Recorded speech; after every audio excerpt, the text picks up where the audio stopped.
Greetings and welcome to the lecture notes for what I call Chapter 4, Part 2 of Chemistry 221. And this section is basically over the remainder of Chapter 3 and Chapter 4 that we haven't talked about so far. And in this section, we're going to really focus on the solution. And the solution is when you have something dissolved in a solvent. So for example, sugar water, the sugar would be what we call the solute. The water, that would be the solvent, and the sugar solution would be the actual solution, which is usually more exciting. And there's lots of cool things you can do with solutions, so we're going to do some pretty interesting things in this chapter. Without further ado, let's get started. So again, this section is mostly on the solution, and the solution has two components called the solute and the solvent. Now, the boring definition is that the solvent is the component whose physical state is preserved when the solution forms. So when I said sugar solution earlier, sugar is a solid and water is a liquid. So the solvent would be the water because it's a liquid and you still have a liquid sugar solution stuff. It looks like a liquid. The solute is the other solution component. Now, I like to think of the solute as the exciting part because when you think of a sugar solution, you think of something sweet. You don't think about the water. So the solute is the more exciting part. Hydrochloric acid is HCl in water, and the HCl is the quote-unquote exciting part, and water is the boring part. So anyway, any of these definitions you want to use are totally fine. Now, when you are taking a solute and putting it in a solvent, you have to make sure that they are soluble. And soluble just means that they dissolve. They form like one phase, if you will. If you have an insoluble piece, then it doesn't dissolve. And that's important too. So if you put like most rocks in water, they go to the bottom, all right? Those aren't dissolving. We would call the rock material insoluble in water.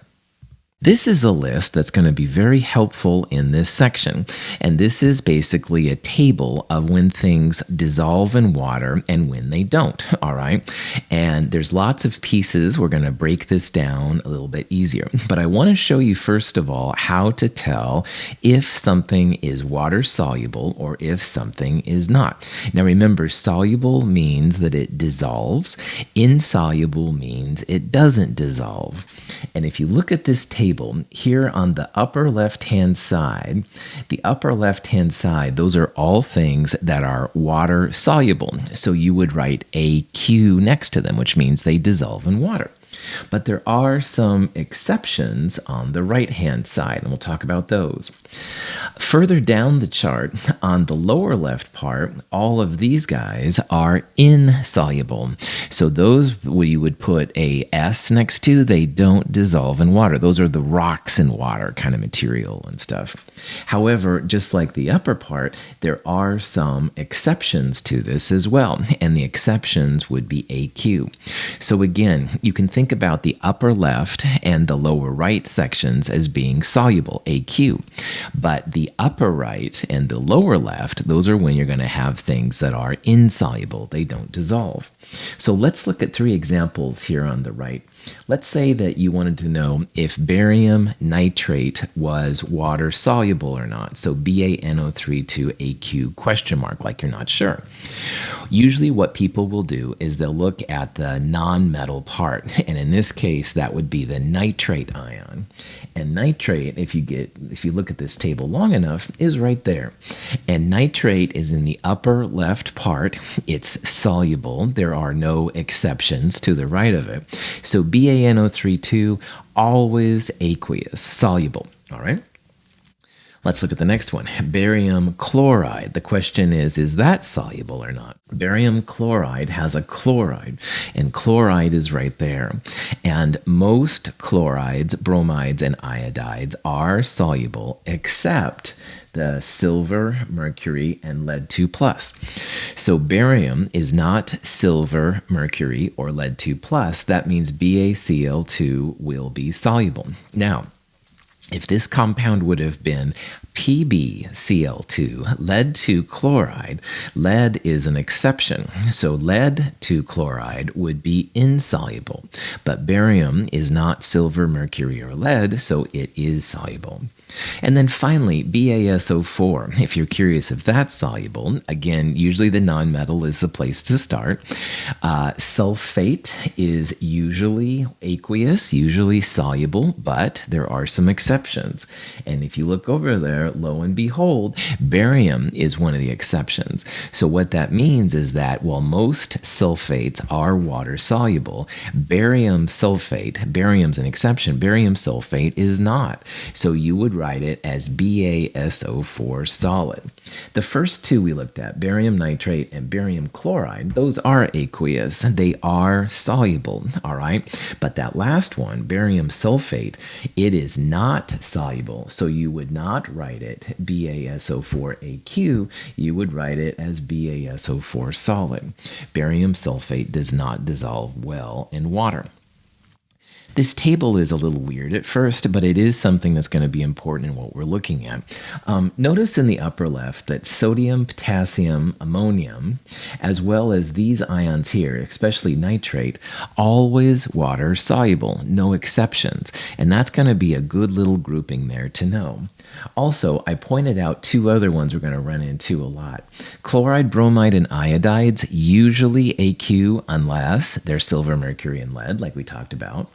And most sulfates are aqueous, but barium sulfate is one we're going to run into a lot. So barium sulfate is insoluble. You'd write an S next to it. Also, if you look in the lower left part, most of the big negative polyatomics, for example, carbonate and phosphate and oxalate and chromate and sulfides and hydroxides, etc., most of those are insoluble, so you'd write a little S next to them.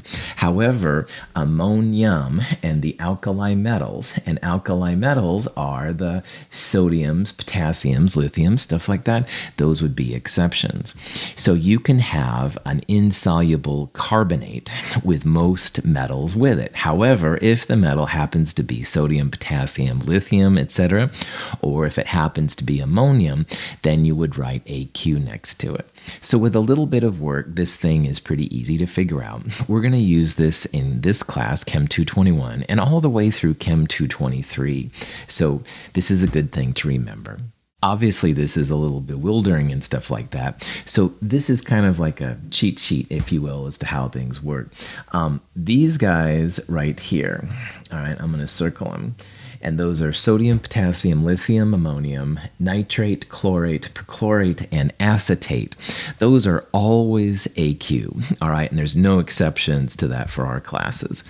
And most of the time, sulfates, chloride, bromide, and iodide are soluble. But like we talked about earlier, barium sulfate is an exception where you'd write S next to it because it's insoluble. And chloride, bromide, and iodide are usually soluble unless they're with those almost magical silver, mercury, and lead ions, and we will run into those. So at the very least, if you can know this part, that would be cool. But again, the whole list will be important in certain places. This question says, which of the following is the only insoluble salt in water? All right. And this is a time when you can absolutely use that chart on the right if you have access to it. And again, some things to help you remember is that anytime you have sodium, potassium, lithium, nitrate, acetate, etc., those will always be AQ. And if you look at this list, nitrate is one of the ones I just mentioned. Sodium is one of the alkali metals. Potassium and lithium are all examples of ones that are always AQ. Notice that carbonate is often insoluble, but it's with an alkali metal, so it would be aqueous. Ammonium is also always AQ, so that's nice. Now, chloride, bromide, and iodide are usually AQ, and with lithium, that's definitely the case. But here's another one. Here's iodide, and look at what it's with. It's with lead, and the exceptions to chloride, bromide, and iodide are silver, mercury, and lead. So the PbI2 would be the insoluble salt in water in this list. So for all of those, A through E, you would write AQ, except C. You would put, if you will, a little S next to it. So this is one way that chemists can use to figure out the state of matter. Like, does it dissolve in water or does it not? And this can be really handy. Potassium permanganate is an ionic compound. It dissolves readily when mixed with water.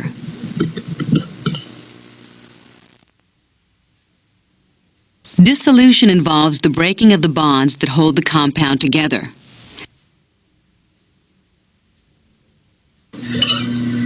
The ions become distributed throughout the water, forming a solution.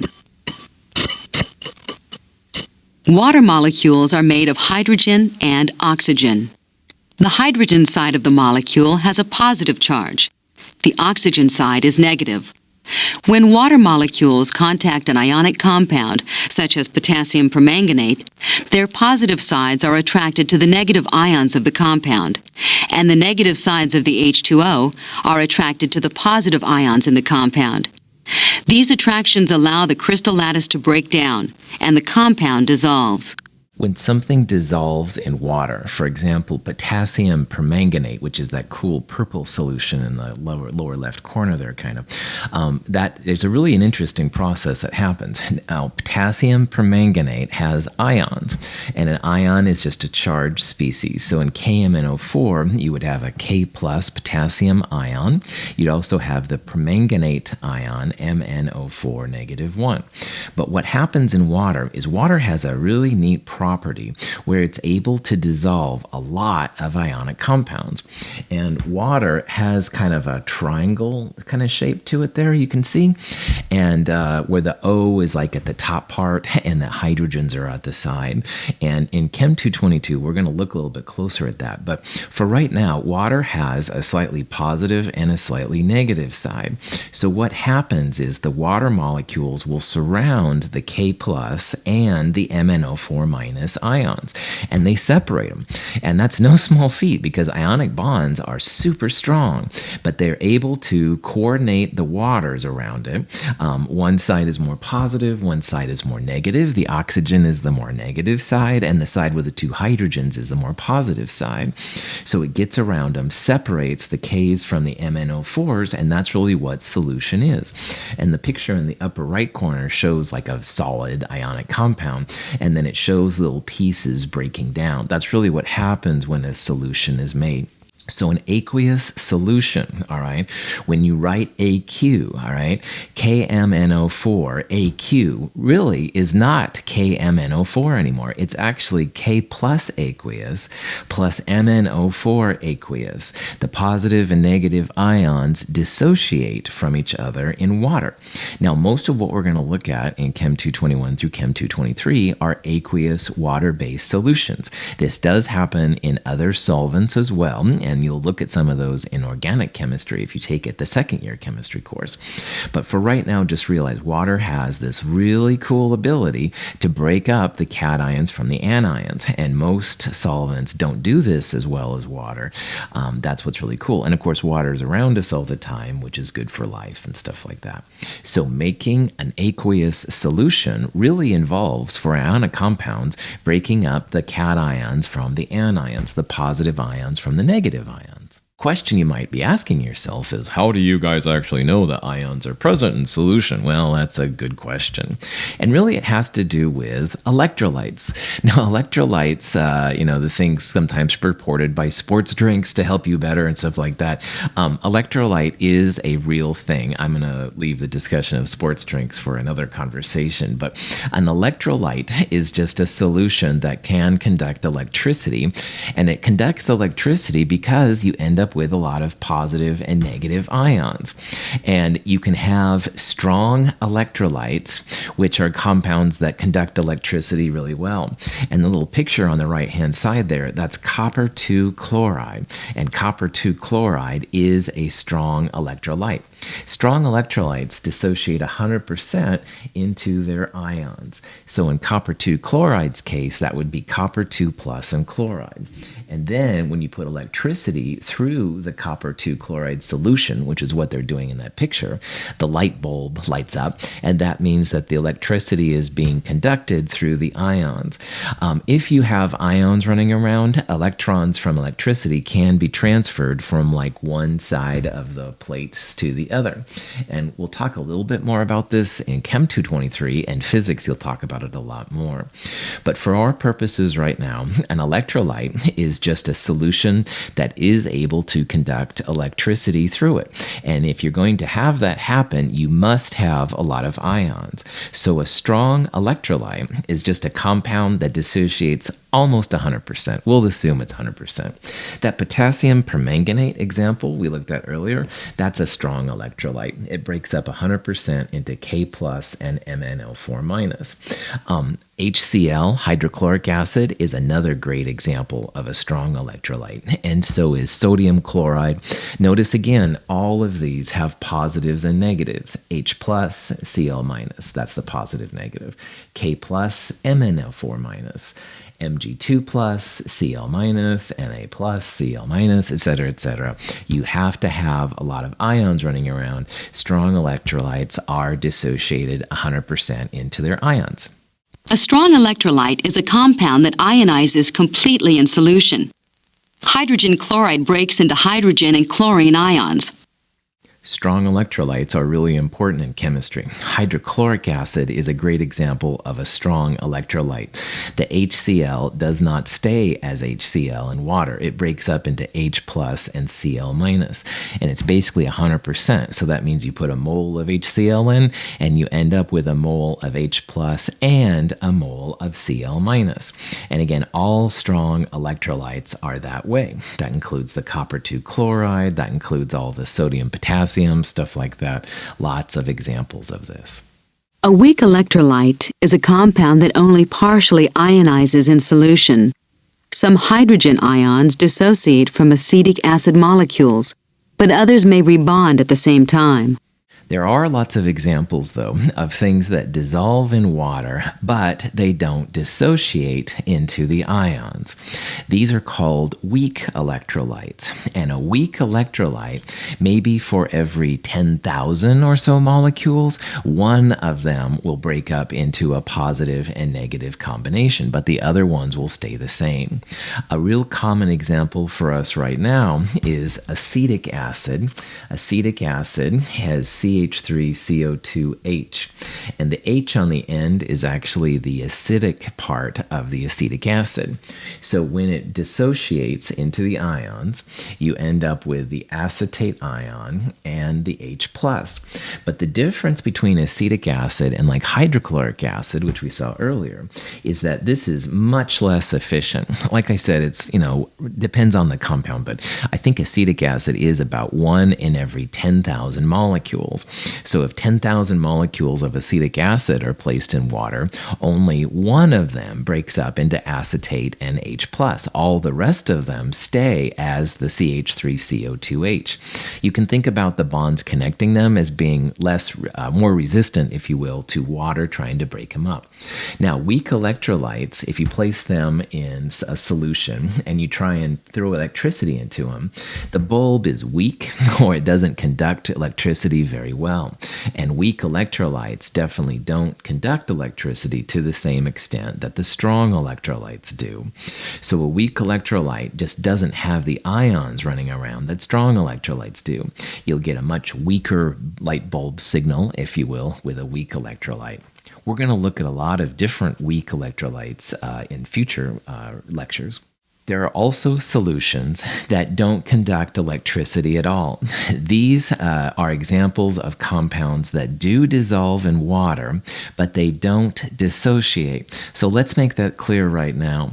This compound right here is ethanol, and ethanol is essentially drinking alcohol. And ethanol, when it's placed in water, they dissolve, all right? So you only see one component. However, ethanol does not dissociate into the ions. Like you don't have a CH3CH2O negative and an H plus running around. These stay in the molecular form. There's no reason for that H plus to go off. And there's lots of examples of these kind. Sugar is a good example. Acetone, if you've used that, is another example. All of these are what they call non-electrolytes. And you try and place these in water, nothing happens. There's no electricity because you don't have any positives and negatives. Some compounds that dissolve in water, such as ethanol, do not dissociate into ions at all. Such compounds are called non-electrolytes. So these compounds are called non-electrolytes. They do not conduct electricity. These compounds do dissolve in water, but they don't dissociate in water. So let's look at the possibilities. You can have compounds that dissolve or don't dissolve, and that's what that table was for. So we saw, for example, barium chloride dissolves, but barium sulfate does not. So that's the first test. If they dissolve, then you can also think about if they make an electrolyte or not. And compounds with ions in them usually are strong electrolytes. So barium chloride we saw dissolved earlier. That's also a strong electrolyte. All right. If you had something like acetic acid, it dissolves, but it's a weak electrolyte. Only 1 in 10,000 or so actually break up to a positive and negative. And finally, there are some compounds like sugar and ethanol and acetone. They dissolve, but they don't dissociate into ions at all. So they don't have any electricity that works on them as they go through.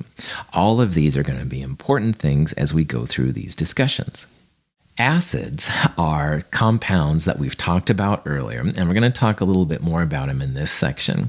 Acids are supposed to have the acidic hydrogen listed first, all right? So HCl, hydrochloric acid, HNO3, nitric acid, et cetera, et cetera. Obviously, you saw earlier that acetic acid was not listed with the H first. It was CH3CO2H, and that's acetic acid's weird behavior in chemistry. But ideally, the acids will list the H's that are acidic first. And there are strong acids and there are weak acids. Let's talk about the strong acids because these are the real power horses of chemistry. They're used in lots of reaction. All strong acids are strong electrolytes. So if you have a strong acid, what happens is the H plus, the source of the acid, breaks away from whatever's left, and you've got a whole bunch of H pluses and that remainder happening. So for HCl, the first one, that would be H plus and Cl minus. For a nitric acid, that would be H plus and nitrate ions running around. And perchlorate would be, or perchloric acid would be H plus and ClO4 minus. Now, sulfuric acid actually has 2 acidic hydrogens. So in theory, you would have 2 H pluses and 1 sulfate, 1 SO4 minus 2. And in theory, anyway, this would all be 100%. That's what strong electrolytes do. They break up 100%. Strong acids are strong electrolytes. Hydrochloric acid is a strong acid. The compound hydrogen chloride ionizes completely, so many ions are free in the solution. Strong acids, like I said, are very important in chemistry. They do a lot of work. A water molecule consists of 2 atoms of hydrogen and 1 of oxygen. Water molecules are attracted to a hydrogen ion, or proton, to form a conglomeration. There are often 6 and sometimes more water molecules around an ion. Because the hydrogen ion is so small, it is thought to have an average of 4 water molecules associated with it at any time. The reason acids are important is how the H plus reacts with water. And in the lower right corner there is HCl.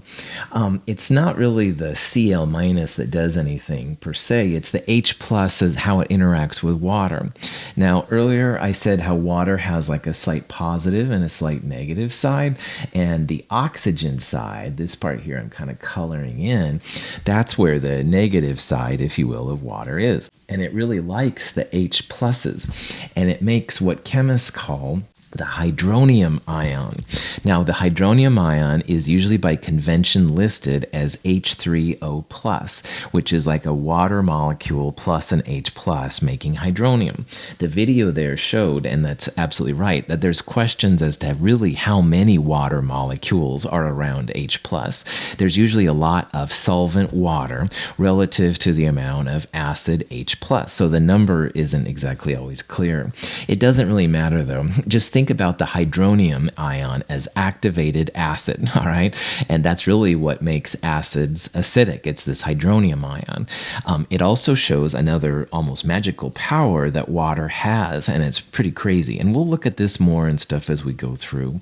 But all of the acids and stuff, strong acids especially, it's the H plus reacting with water to make the hydronium that makes them so important. Hydrofluoric acid is a weak acid. because it only partially ionizes. At any one moment, most of the HF molecules have not split into their ions. There aren't that many strong acids, really, and there are literally thousands of weak acids.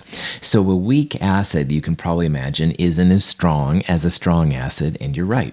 Weak acids are weak electrolytes, so they don't break up 100% like the strong acids do. Strong acids are strong electrolytes. Every bit of them breaks up, but the weak acids don't.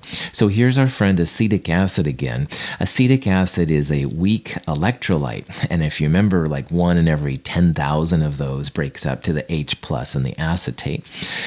That means that it's a weak electrolyte, and you don't have as much H plus to make that hydronium, that H3O plus we saw on the last screen. So weak acids do not deliver the amount of acid that a strong acid does, and there's a bunch of just a ton of examples of this. So acetic acid, carbonic acid, phosphoric acid, we'll see lots of them. Hydrofluoric acid in the lower right corner is another example of that. So again, weak acids aren't as strong acids. That's because they are weak electrolytes. Not all of the H plus breaks up from the rest of it and stuff, so you don't have as much H plus running around. Bases are the opposite, if you will, of acids, kind of a yin to yang kind of thing. But anyway, a base is just a substance that can deliver hydroxide. Hydroxide is a polyatomic ion. It's OH minus. And if you have OH minus running around, then you have a base. And probably the most important base of all is sodium hydroxide.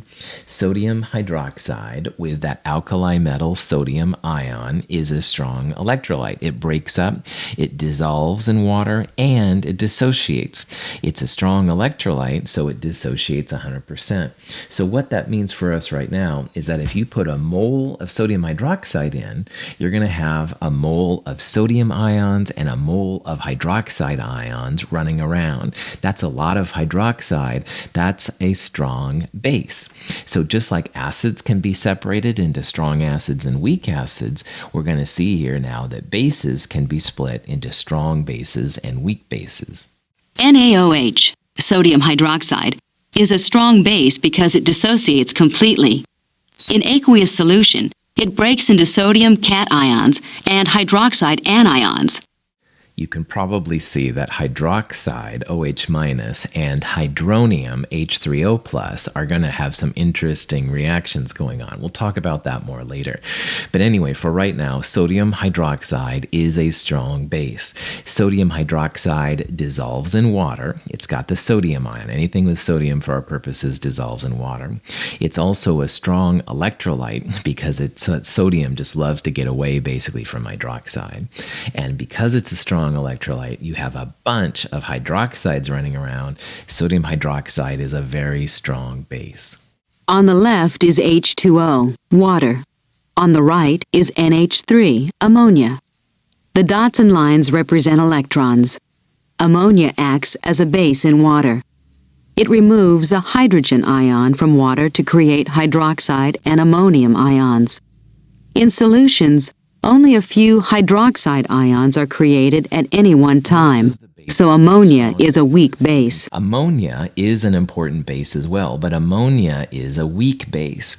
And just like weak acids, 1 in every 10,000 dissociate, weak bases like ammonia also have much less than 100% dissolving and deionizing.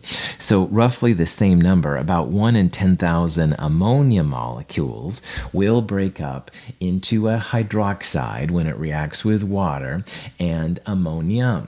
And now you can see the relationship between ammonia, NH3, and ammonium, NH4+. Ammonia reacts with water to make ammonium, all right? But it's, again, not very much, like 1 in every 10,000. So ammonia is an example of a weak base, much less than 100% ionized, which means that you don't, like if you put 10 moles of NH3 in, you don't end up with 10 moles of hydrogen. hydroxide. It's much, much, much less than that, 1 in 10,000. There are just a few strong bases, but there are literally thousands upon thousands of weak bases out there, and they're all going to be important. But I wanted to show this slide because, first of all, it does introduce weak bases. It also shows how ammonia can be converted to ammonium, or ammonium, you can go back to ammonia. It's a very interesting thing. Also note, ammonia doesn't look like a base. There's no OH minus on it. However, when ammonia reacts with water, hydroxide forms, so keep that in the back of your mind. There are really only a handful of strong acids and strong bases. And the strong acids, I'd really like you to know in Chem 221 through Chem 223, hydrochloric acid, hydrobromic acid, hydroiodic acid, nitric acid, and perchloric acid. Those 5 strong acids we're going to use a lot in this class. Likewise, there's really only 3 strong bases that you need to know Chem 221 through Chem 223. Those are lithium hydroxide, sodium hydroxide, and potassium hydroxide. I would recommend memorizing those 5 strong acids and 3 strong bases because they're going to run into a lot. The reason I want you to know those is because, again, there are thousands upon thousands of weak acids and weak bases, and there's no way you could memorize those. However, if the acid is not one of those 5 or the base is not one of those 3, you can assume that it's a weak base. Sulfuric acid has some weirdness about it. You don't have to know that. We're going to talk more about sulfuric acid in Chem 223. Sulfuric acid has some kind of funny things and stuff. We'll talk about that later. So if you want to know it, cool, but it really is optional. I do recommend that you memorize the 5 strong acids and the 3 strong bases, and then everything else by default will be weak. And if you run into one of the other strong ones, like sulfuric acid, or there's a couple other ones, I will help you out with those, definitely. Remember, strong electrolytes are definitely strong acids and strong bases. So all of the weak acids and weak bases are weak electrolytes. And again, there's a whole bunch of them. Notice things like aspirin right there, and also my beloved caffeine, which is not listed. Those are actually weak systems as well, weak electrolytes, and they'll have their own things. And we'll look at all of this a little bit more later. This question states which of the compound below is not an acid in aqueous solution? And that's a really good question. Now, a system that is an acid is supposed to have hydrogen listed first. So even if you don't know anything about the names or anything like that of these compounds, you should absolutely disregard B, D, and E, because hydrogens are usually not listed first in a formula. All right, they're not that exciting. B is phosphoric acid, D is hydrochloric acid, E is hypoiodous acid. So those are all acids, and you can tell them easily because they have the H listed first. Now, A and C both have hydrogens, so they are potentially acids, but as you can probably tell, one of them is not an acid. The first one is our weird acetic acid, and the acetate ion is often listed first, and we're going to see more about why acetic acid is weird, like why it's not listed HCH3CO2, which honestly, as your instructor, I would prefer. But it is listed a lot of times as CH3CO2H, and that's just something we have to deal with. But it is an acid, so we're going to kick that one out. C is ammonia. That's the weak base we talked about. Ammonia doesn't look like a base, but when ammonia reacts with water, it makes ammonium, NH4+, and hydroxide, OH-. So ammonia is a base. The other ones are acid. Ammonia is a base. When we put magnesium metal into aqueous hydrochloric acid, the two react. Aqueous magnesium chloride is formed along with gaseous hydrogen.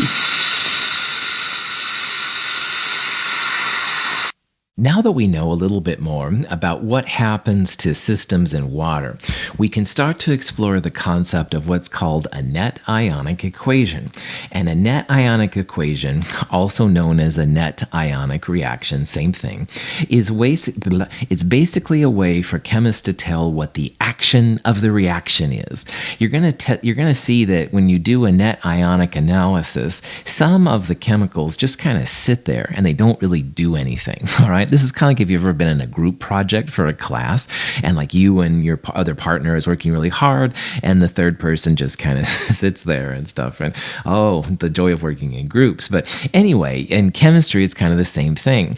Down there, we have magnesium metal, MgS, magnesium with all its electrons. It's reacting with hydrochloric acid and it makes hydrogen gas and magnesium chloride. So in this particular reaction, we've got magnesium, H, and Cl, and one of those three atoms is not really doing anything. So the question is, how do you tell? And the answer to it is we're going to go back and think about what it means to have something that's aqueous. Because remember, if you have something that's aqueous, that means it dissolves.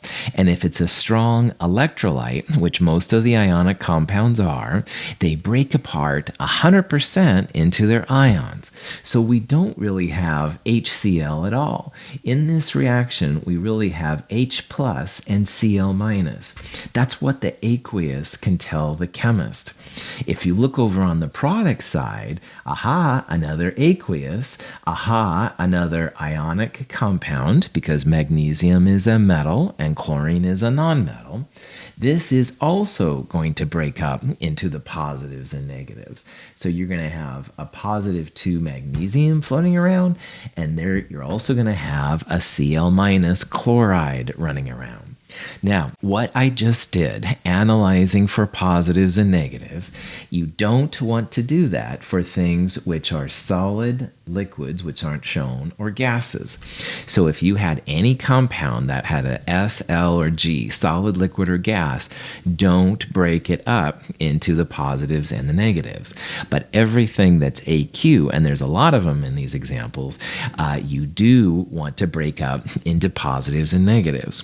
So let's rewrite this equation with the ions showing, because really it's not 2HCl AQ as we talked about. This would be 2H plus aqueous plus 2Cl minus aqueous. And MgCl2 is not MgCl2 in this example. It would be Mg2 plus aqueous plus 2Cl minus aqueous. And if you look at that equation long enough, kind of looks like 2Cl minus on the reactant side and 2Cl minus on the product side. Chemists don't want to write things twice if we don't have to. So those Cl minus there, which are present on both sides when you break apart the aqueous pieces, those guys are just kind of sitting there. The chemicals that just sit there and don't do anything are like the third person in your research group that just sits there while you and your partner do everything else. And in chemistry, we call these spectator ions. They are not participating in the chemistry of the reaction. And there's actually a really cool thing that pops out of this. In this reaction, it was magnesium and hydrochloric acid making hydrogen and magnesium chloride. Well, since the chlorides were just sitting there, we didn't have to use hydrochloric acid and you'd still end up with the same result. We could have used nitric acid, HNO3, and nitrate would have been the spectator. That would have been just sitting out and boring. So spectator ions will appear on both sides of the reaction when you break the aqueous pieces down, and they are not part of the chemistry. They're not part of the action of the reaction. So the net ionic equation essentially cancels the spectator ions out. Like in math, if you had 2x on the left and 2x on the right, you would cancel them out. We're going to do the same thing in chemistry. So the action of the reaction, the net ionic equation, magnesium metal plus 2H plus aqueous makes H2 gas plus magnesium 2 plus. That's really what's happening. Magnesium as we're going to see in this chapter, is giving some electrons to H+. It becomes magnesium 2+ in the process, and you end up with hydrogen, the diatomic gas. There's a handout in the companion and online which goes into more details about net ionic reactions, and I do encourage you to check it out. So the top part is the molecular equation. That's what we actually added in. This part right here is the net ionic reaction or net ionic equation. And to go from the top to the bottom, we had to pull out the spectator ions. Chloride was the spectator ion here. A solution of lead nitrate is added to a solution of potassium chromate. A yellow precipitate of lead chromate forms, leaving potassium nitrate in solution. The potassium and nitrate ions do not take an active part in the reaction. This is the reaction between potassium chromate and lead 2 nitrate, and a cool yellow solid there kind of appears. You can see in the video. That compound we're going to see is lead 2 chromate, PbCrO4 plus potassium nitrate. Now remember, anything with potassium and anything with nitrate is aqueous automatically. So K2CrO4 is aqueous, PbNO3 is aqueous. And on the product side, the KNO3 is also aqueous as well. But most of the time, the big negative polyatomic ions like chromate and permanganate and stuff like that, as long as they're not with sodium, potassium, ammonium, stuff like that, most of the time they will be insoluble. So we will put an S next to it. Chromate is very insoluble, again, as long as it's not with an alkali metal or ammonium. So when you go through this reaction and you pull out the spectator ions, you're left with the net ionic reaction, which is essentially the formation of the lead 2 chromate from the lead 2 plus ions and the chromate ions. So this reaction had two spectator ions, both K plus and nitrate were spectators. Notice in the molecular equation on the top that the K and the NO3 on both reactant and product side are both in aqueous forms. And that's another way to look for the spectator ions in these when you're doing them. This question says what are the spectator ions in the following reaction? 2KOH plus FeCl2 aqueous makes FeOH2 solid plus 2KCl. So like we said earlier, if the ion is in aqueous pieces on both the reactant and the product side, then it's going to be a spectator. And notice right away that on the product side, KCl aqueous is there. So we're going to be looking specifically, at least what I would do, for K plus and Cl minus. And so sure enough, K plus is here. It's with the AQ part, so we know K plus is a spectator. And Cl minus is also in iron 2 chloride, which is also AQ. So this particular reaction has two spectator ions. Both K plus and Cl minus are spectators. This net ionic reaction, you would pull out the K plus and you'd pull out the Cl minuses, and you'd be left with 2 OH minus aqueous plus Fe2 plus aqueous, making FeOH2 solid. All right, pretty sloppy, but hopefully you get the idea. That would be the net ionic reaction. It would not include the K plus or the Cl minus, which are spectators. Some of the previous examples have been examples of what's called an exchange or double displacement reactions. And exchange reactions or double displacement reactions are very common in chemistry. If you have two species coming together that are ionic, so A and B here would be the positive cations, and X and Y would be the negative anions. You can think about this as like a dance, and everybody changes partners. So instead of A dancing with X, A ends up dancing with Y, and B, instead of dancing with Y, ends up dancing with X. So an exchange is literally like a type of a dance where you trade partners. This is a chemical version of that process down there. PbNO3 plus 2Ki, making PbI2 plus 2KNO3. What happens is the lead and the nitrate trade places. Lead ends up dancing with iodide. Potassium ends up dancing with nitrate. Now notice that all of the charges are the same. So lead is a +2 with lead-2 nitrate. It's a +2 with lead-2 iodide. And potassium is +1 both times. That's why you have to have the 2's right there. So in these kind, the cations are trading places with the cations, or the anions are trading places with the anions, and they're pretty common in chemistry. When we combine solutions of lead nitrate and potassium iodide, a colorful material appears. This is actually a solid called lead-2 iodide. PbI2 has kind of a neat yellow color, like you can see right there. It's pretty spectacular. That's the insoluble compound. That's why we write that as an S, all right? It actually is showing up as a solid. The KNO3, the spectator ions, are just kind of hanging out on the side and watching the leads and the iodides come together to make the PbI2. One type of double displacement or exchange reaction, which is really important, is called a precipitation reaction. And these are really important to chemists overall. We're going to start talking about the things that drive chemical reactions to happen, all right? And one driving force, one reason why reactions occur is if you can form an insoluble compound.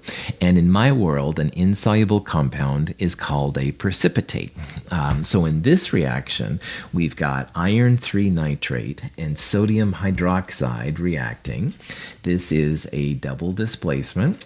The the iron and the sodium are trading places. Iron starts dancing with hydroxide.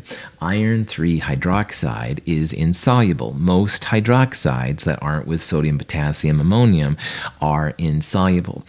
Sodium and nitrate always AQ. So when you pull out the spectators, both the sodiums and the nitrates, you end up with Fe3 plus 3OH minus, making FeOH3, an insoluble precipitate. This is called a precipitation reaction. This is one of the 5 types of reactions we're going to look at in Chem 221. In the test tube, we have an aqueous solution containing iron 3 ions. To this, we will add a solution of sodium hydroxide. A precipitation reaction occurs that produces iron hydroxide, an insoluble metal compound. Iron 3 compounds oftentimes have that kind of off yellow color that was initially in the solution. But when you add the hydroxide to the iron 3, you end up with that brown precipitate. That brown precipitate is the iron 3 hydroxide. That's the insoluble precipitate that formed in this reaction. The second kind of reaction we're going to look at is also a double displacement or exchange reaction, and it's the reaction between an acid and a base. And while the driving force for a precipitation reaction was the formation of a precipitate, in an acid-base reaction, the driving force is actually the formation of water. Now, before you took Chem 221, you might have think, water, no big deal, whatever, it's all around us. Water is pretty important for lots of reasons in chemistry. We've already seen how it's able to dissolve a lot of ionic compounds and make them dissociate. Forming water is actually a very exothermic process. Lots of energy is given off, and making water is actually a big deal in chemistry, which is kind of cool. The reaction of hydrochloric acid and sodium hydroxide is an acid-base reaction. A color-changing indicator allows us to see that a reaction occurs. Most of the time, when acids and bases come together, you don't really see anything. So, and as an example of this, a sodium hydroxide, NaOH, plus hydrochloric acid, HCl, sodium and the H plus trade places. You end up with HOH, which is water, a liquid, and the other piece, sodium chloride, dissolves really well in water, so it makes an aqueous compound. But none of those things have a color associated with it. So the video I just showed you turned purple because it uses a compound which can turn purple in the presence of base. It's called phenolphthalein, and it's kind of a cool little thing that chemists can use. But do realize a lot of times acids and bases, you won't see anything at all. They look clear before and they look clear after. The net ionic reaction with these is always OH minus plus H plus making water. Remember that anything in the AQ is spectator, so that includes the sodium and the chloride ions. So you really just have the formation of water, and that's the driving force. That's why acids and bases are so important. This really applies super well to all strong acid and strong base reactions. And if you do these just right, where the moles are equal, you can have what's called a neutralization reaction, which is technically when the acids and the bases have wiped each other out. Sometimes neutralization is applied when the moles aren't the same, but we'll talk about those kind of things later. Anyway, in an acid-base reaction or a neutralization reaction, you always make water, H2O, and you'll usually make what's chemically called a salt. Now, a salt in the real world is table salt, sodium chloride, and you do get sodium chloride from sodium hydroxide plus hydrochloric acid. But a salt technically is just the product of an acid-base reaction. You'll make water and some kind of salt, all right? So chemists' definition of salt is a little bit different than the real world. What else is new? But anyway, we've now looked at precipitation reactions, which was the first type. Now we're looking at acid-base reactions, which is the second type. These are both double displacement or exchange reactions. We have one more double displacement type of reaction to look at. When calcium carbonate, marble, is placed in hydrochloric acid, carbonic acid is produced, which is converted to gaseous carbon dioxide and water in a gas-forming reaction.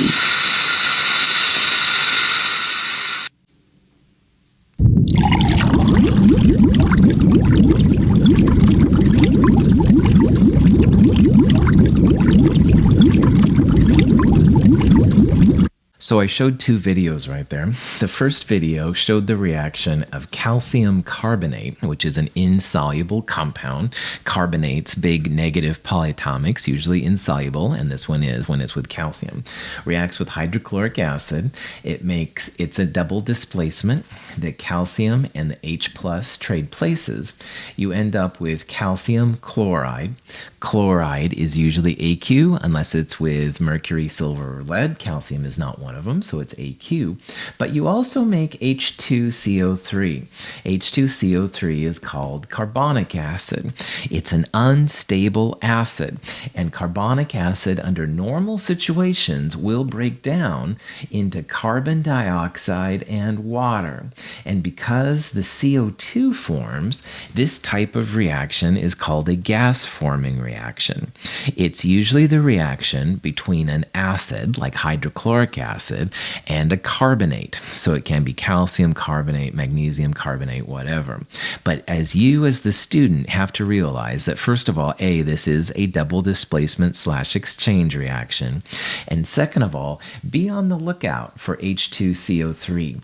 This does not stay as H2CO3. It breaks down into CO2 and water, and that's why the third type of reaction here we're looking at, gas-forming reaction. Now, it's not just H2CO3 you have to look out for. If you see ammonium hydroxide formed in a reaction, that's another one that oftentimes dissociates, breaks down into ammonia, NH3, and water. So, a gas-forming reaction is a reaction where the cations trade places with each other. They go through the dance. On the product side, be on the lookout for H2CO3 and also ammonium hydroxide. Both of those break down into a gas, CO2 for carbonic acid, ammonia in the case of ammonium hydroxide, plus water. And these are kind of interesting. Geologists use gas-forming reactions. Sometimes when they want to identify a carbonate in the field, they'll add a little acid to it, and if they see bubbling, which is CO2 for the carbonate, that means they've got the carbonate rock. Chemists can use it in other ways as well. So the third type of reaction is called the gas-forming reaction. Gas-forming reactions are a little bit tricky because you have to look out for H2CO3 or NH4OH, and they do sometimes pop up. This question states, which equation below best represents the balanced net ionic reaction for the reaction of magnesium carbonate with nitric acid? So, magnesium carbonate, MgCO3. Magnesium carbonate reacts with nitric acid HNO3. So those are the right chemicals. This is a balanced net ionic reaction. So this is an exchange. The magnesium and the H plus will trade. You'll end up with magnesium dancing with nitrate, MgNO3 and you also end up with H plus and CO3. And if you remember, these two come together initially to make what looks like H2CO3, carbonic acid. Carbonic acid breaks down into CO2 and water. So really, this reaction right here is the balanced molecular version of the reaction. We have to add a big 2 in front of the HNO3 to make sure the nitrates and the H pluses balance out, but that's good to go. However, it is not the net ionic equation. Net ionic equations, you pull out the spectators. So you've got to look in the first one for an ion or polyatomic ion, whatever, that's in both of the aqueous forms. And in A, nitric acid is aqueous and magnesium nitrate is aqueous. And guess what? Both of those have a nitrate. All right, nitrate in this reaction is a spectator, and in a net ionic reaction, you don't want any spectator ions. So obviously C is out because if nitrate's a spectator, that shouldn't be there. D is out, nitrate, once again, a nitric acid.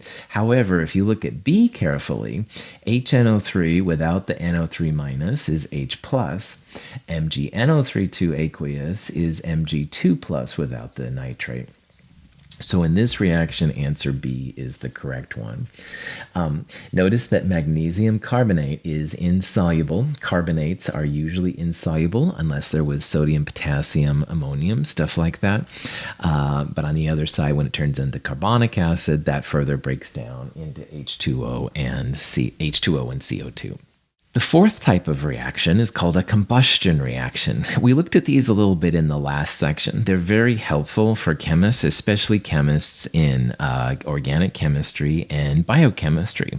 The combustion is just another term for burning. And so sometimes you'll see these listed as burning reactions, but that's seen, I think, as a little blue collar or something. I don't know. Combustion reaction is the fancy name. In a combustion reaction, you have something organic, and we saw examples of these in the last section, but something organic can be things with carbon and hydrogen, or as we saw at the end of the last section, carbon, hydrogen, and oxygen. You can even have carbon, hydrogen, nitrogen, and oxygen, something like that. And the products will be water and CO2 if you just have carbon, hydrogen, and or oxygen. If you do have nitrogen, you'll end up with some nitrogen dioxide. We have seen examples of this. Here's C2H4. Again, that's something organic because you've got carbon and hydrogen. It reacts with oxygen, that's the burning part, and you end up making water and CO2 when everything is balanced out. These are pretty high energy, so everything in this example is a gas. On the other hand, you can have compounds with nitrogen. All right, here's a compound with some nitrogen. When it happens, you end up making nitrogen dioxide. These aren't as common, but it is totally feasible. So the combustion reaction is the fourth type of reaction. Something organic plus O2 makes CO2 plus water, maybe NO2 if you had nitrogen to begin with, things like that. And again, they're helpful when you want to find formulas for compounds, things like that. The purple solution is aqueous potassium permanganate. The colorless solution contains iron 2 plus ions. When we combine them, a redox reaction occurs. The permanganate ion is reduced to manganese 2 plus, and the iron is oxidized to iron 3 plus ion. The fifth type of reaction has a formal name of oxidation-reduction reaction, and that's a lot of syllables. So a lot of times oxidation-reduction is reduced down to redox. Redox reactions involve what's called reduction and oxidation. And arguably, this is the most important type of reaction of the 5 types of reaction. You have all been using redox reactions while you are watching this video, because breathing, believe it or not, oxygen going in our bodies is a type of a redox reaction. So redox reactions are pretty cool. Tons of examples. All right, the one in the lower right there was a permanganate. Here's an example of the formation of water, O2 plus H2 making water. And that's, of course, super important as well. So yeah, all of these, there's a lot of redox reaction types out there. Now, to understand redox, we have to know what reduction and oxidation mean. So let's look at what those terms mean. But first, I must introduce my friend Leo the Lion. And Leo the Lion says, grr. This is definitely the coolest picture of a lion I've ever been able to find. If you find one that's better, please let me know. But anyway, Leo says grr is an acronym. Leo the Lion says grr. Leo stands for lose electrons oxidized. Grr stands for gain electrons reduced. And in a redox reaction, you have something that's oxidized and you have something that's reduced. So in this case then, Leo the Lion says grr, zinc is losing electrons. Notice that electrons are a product, all right? So the zinc, the reactant, has lost electrons. Electrons are a product. That's what it means to be oxidized. Notice that the charge of the zinc on the right is more positive than the charge of the zinc on the left, which was neutral. That's another way to tell, is we're going to see that something has been oxidized. But again, lose electrons oxidized, zinc has lost electrons, it's being oxidized. Now, copper 2 plus, it can gain 2 electrons to become copper metal, copper with all of its electrons and protons. Copper 2 plus is gaining electrons, so copper 2 plus is being reduced. Notice that oxidized and reduced are always in terms of the reactant, all right? Zinc, the reactant, lost electrons. Copper 2 plus, the reactant, gained electrons. And in a redox reaction, you have to have something that's oxidized and something that's reduced. Now, sometimes in chemistry, people use oil rig instead of my Leo the Lion says grr, and that's fine, all right? Oil rig, oil, oxidation is losing electrons. Rig is reduction, is gaining electrons. I kind of like my cool lion. I'm a little bit biased, but there's nothing wrong with using oil rig. Or there's some other ones out there. If you have other cool ones, please share with me. I love these kind of things. Anyway. When a piece of copper metal is placed in a solution containing silver ions, solid silver crystallizes on the copper. While the silver crystals grow, copper ions are also released into solution, giving the solution a blue color. In a redox reaction, something has been oxidized, something loses electrons, and something has gained electrons, something's been reduced. And this reaction is an example of taking a piece of copper metal and you're placing in a solution of silver plus ions, probably silver nitrate. And what happens after a while, 2 things. First of all, you see that kind of mossy looking stuff? That's actually raw silver. Silver metal, when it forms, is not like silver of a necklace. It kind of looks like that. That's actually pure silver metal. And also there's kind of a blue tint to the solution. That blue color is indicative of copper 2 plus ions. So you know that the reactions happen because the copper metal has been turned a little bit anyway into blue copper 2 plus. Copper has lost electrons. It's becoming more positive.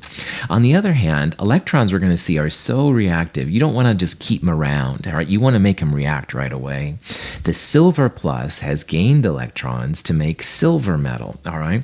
So copper has lost electrons, it's been oxidized. Silver plus has gained electrons, it's been reduced. And in a redox reaction, you better know where the electrons are coming from, i.e. the oxidized part, and where they're going to the reduced part. These are incredibly useful reactions. All right, I can't emphasize enough. If you have used a gasoline car recently, that's a redox reaction. All right, they're very powerful.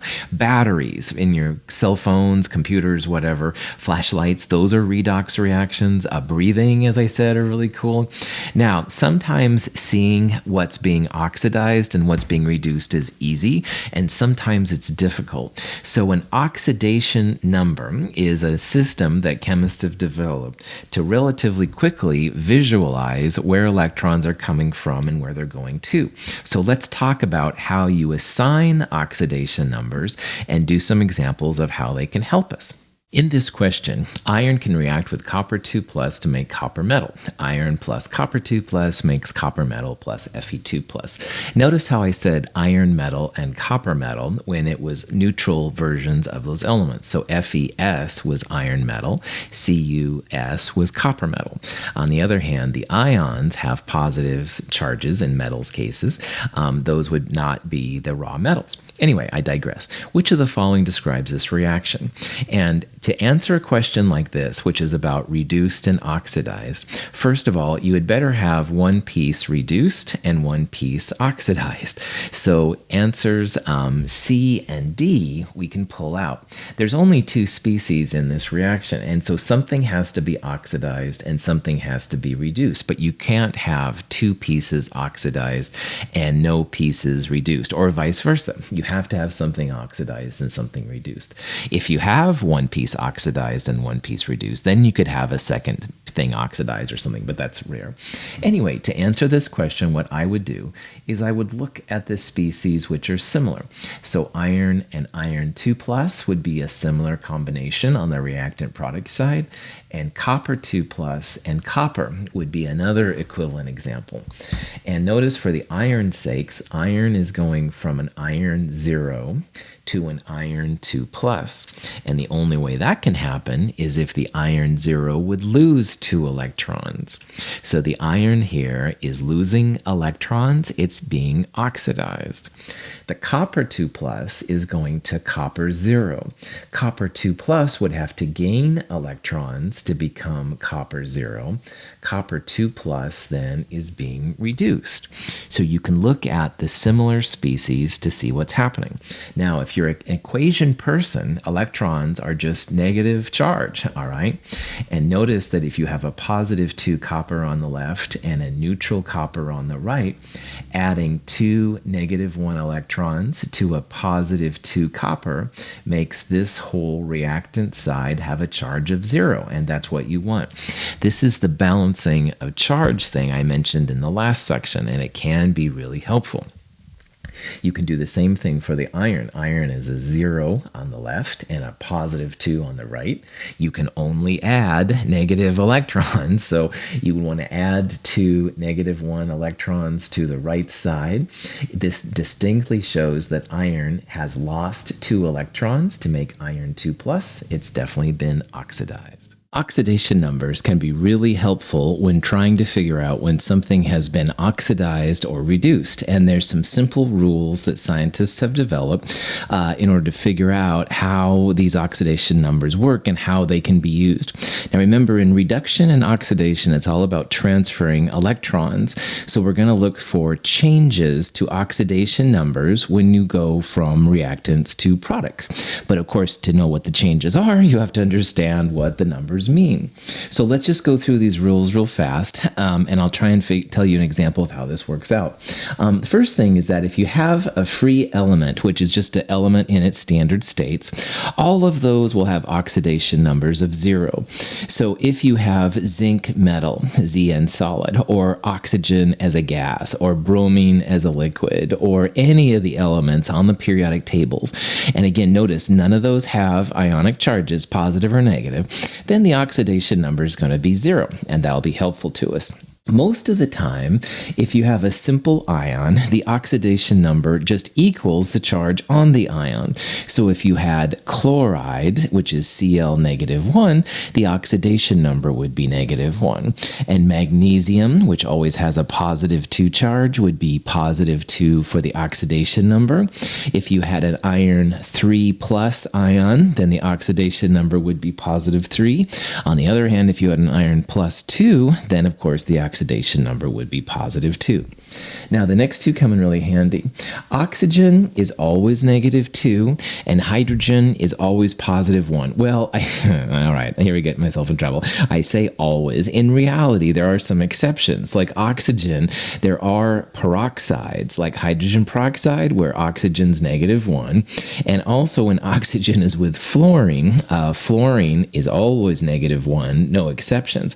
So with oxygen, and there are a couple of these kind of compounds, you can actually get into some positive numbers, but 99.9% of the time, oxygen is -2.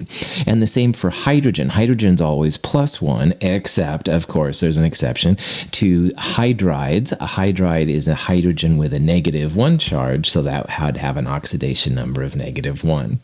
Now, this is the important part.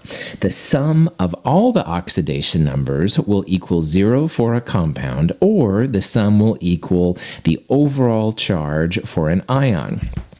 And as an example of what I mean by that, let's look here at MnO2 in this example. Now you can see in the diagram that it's showing manganese is being reduced and the aluminum is being oxidized. But how did they get that +4 above the manganese? Well, remember that oxygen is 99.9% of the time, almost always, 99.9% of the time, -2. And there's two of them. So the two -2 oxygens plus the manganese is going to equal 0. This is a neutral compound. So if the oxidation number of manganese plus 2 times -2 for the oxygen equals 0, you can do the math real fast and see that manganese here is a +4. So that manganese 4 oxide has oxygen -2 for the redox numbers, and it has a +4 for the oxidation number for manganese. Now on the other side, you've got manganese by itself. This is elemental manganese, all right? And elemental manganese, like all the atoms that are free elements, will have oxidation numbers of 0.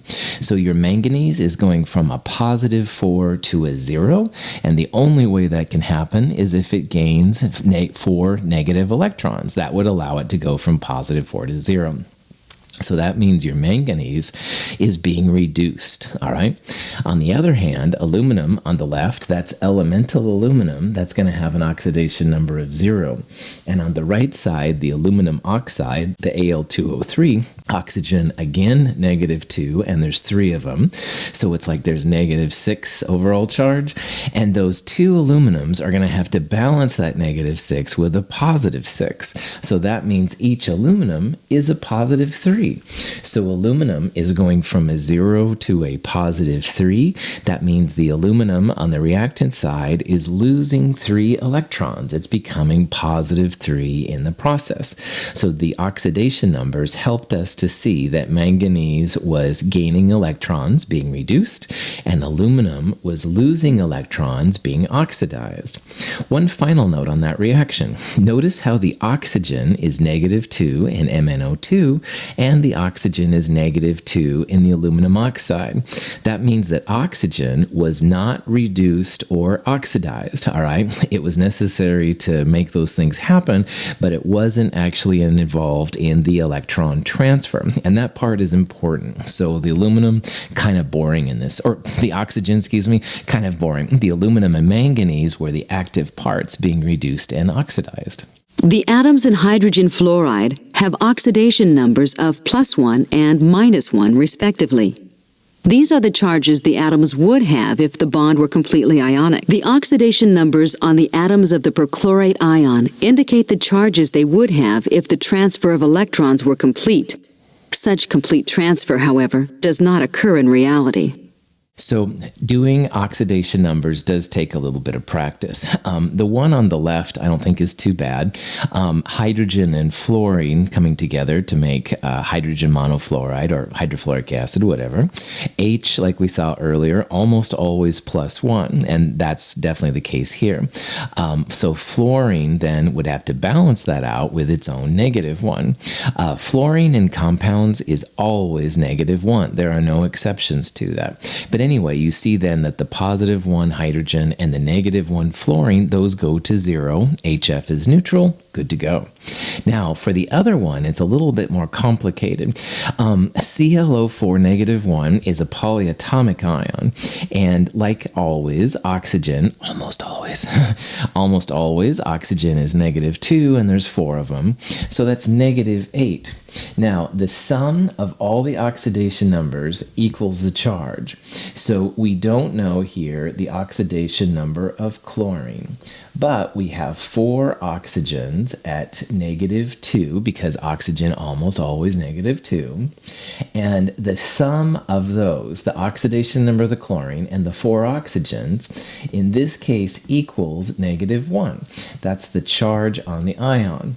So chlorine here, the central atom in this weird polyatomic, is going to have an unusual oxidation number. Now, normally chlorine, of course, is chloride, -1, but this is not normal chloride. So if you put the -8 on the right-hand side, it becomes +8, 8 minus 1. The oxidation number of the chlorine here, +7. All right, and so that's how you can figure it out. The only weird ones, in my opinion, are the central atoms and polyatomic ions. But if you remember that hydrogen's +1 almost all the time, oxygen's -2 almost all the time, you're good to go. This is an example of a reaction where aluminum reacts with some copper 2+ to make aluminum 3+ ions and copper metal. And so you can make then like pure copper metal if you have the ions this way. Let's focus just right now though on the aluminum. So I'm going to ignore the stoichiometries of 2 in front and just focus on the aluminum. And if that's the case, you've got aluminum as a solid and aluminum 3+.